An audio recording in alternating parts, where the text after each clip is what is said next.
Guess what Congress did? The Epstein files were released, but Congress was nowhere around to address the fact that maybe all of them weren't released. They don't care. They're gone out of town until January 6th. I mean, if this was in good faith, why wouldn't you go to Congress and ask for emergency legislation, giving them 12 more weeks to finish a process if that's actually the holdup? You know, technically, under the criminal law, that is contempt. It can be prosecuted. It can be prosecuted for 5 years from now. I should do the math on that, unless the president gives a pardon. And you know, so that there's just a huge pattern of all parts of the government. It is the Department of Justice that is ignoring a congressional statute. That's the thing that I'm going to seem very naive, but like that's the part that still gets to me, where the Department of Justice is supposed to obey the law, even if you disagree with it. In case you missed it, Donald Trump has renamed the Kennedy Center the Trump Kennedy Center. That's, kind of like the Gulf of America instead of the Gulf of Mexico, and the Department of War instead of the Department of Defense. Well, I was honored by it. The board is a very distinguished board, most distinguished people in the country. And I was surprised by it. I was honored by it. You know, we're saving the building. We saved the building. The building was in such bad shape, both physically, financially, and every other way. And now it's very solid, very strong. We have something going on television, I guess on the 23rd. December. I think it's going to get very big ratings, and the Kennedy Center is really back strongly. It's in very bad shape, very, very bad shape physically.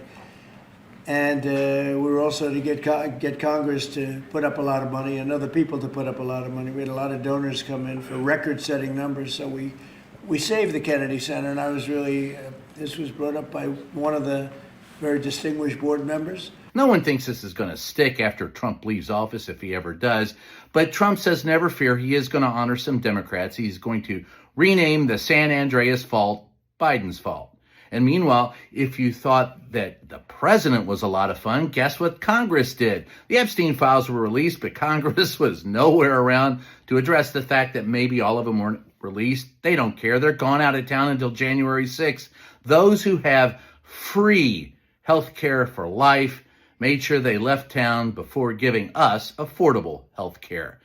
The Justice Department's document dump this afternoon does not comply with Thomas Massie and my Epstein Transparency Act. They released one document from a New York grand jury of 119 pages, totally blacked out. This despite a federal judge ordering them to release that document. And our law requires them to explain redactions. There's not a single explanation for why that entire document was redacted.